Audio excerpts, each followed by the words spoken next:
সাব্বির রহমান বাংলাদেশের ইতিহাসের অন্যতম সেরা মারকুটার ব্যাটসম্যান। 2016 সাল এশিয়া কাপে টি-20তে সেরা খেলোয়াড় তিনি। এবার সাব্বির রহমানের ব্যাটে নতুন স্বপ্ন দেখছেন টাইগাররা। সেপ্টেম্বর এশিয়া কাপ আর টি-20 ফরম্যাটের এই টুর্নামেন্টে সাব্বিরের মতো বিধ্বংসী ব্যাটিংয়ের দরকার বুঝতে পেরেছেন বাংলাদেশ ক্রিকেট বোর্ড বিসিবি। তাই তো বিপদের বন্ধু সাব্বির রহমানকে এবার ডেকে নিয়েছেন।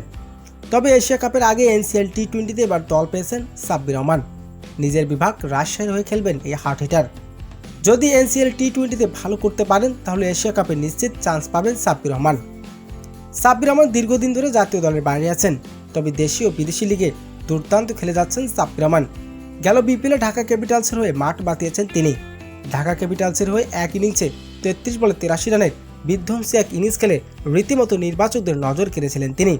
তবে 2016 সালে এশিয়া কাপে লঙ্কানদের বিপক্ষে ব্যাট হাতে অবিশ্বাস্য এক ইনিংস খেলে এখনও ক্রিকেট প্রেমীদের মন জয় করে নিয়েছিলেন তিনি। তবে গত কয়েক বছর ধরে জাতীয় দলের নিয়মিত নন সাব্বির রহমান। শৃঙ্খলা ভঙ্গ আর অফ ফর্ম আর ইনজুরির কারণে তিনি বরাবরের দল থেকে ছিটকে গেছেন। তবে হঠাৎ করে আবারও এশিয়া কাপে ডাক পেতে যাচ্ছেন সাব্বির রহমান। মিডিল অর্ডারে হার্ড হিটার ব্যাটসম্যানদের প্রয়োজন বলে মনে করছেন নির্বাচকরা। তাই তো বিপদের বন্ধু সাব্বির রহমানকে ডেকে নিয়েছে বাংলাদেশ ক্রিকেট বোর্ড বিসিবি। আবার এশিয়া কাপে ফিরতে যাচ্ছেন সাব্বির রহমান।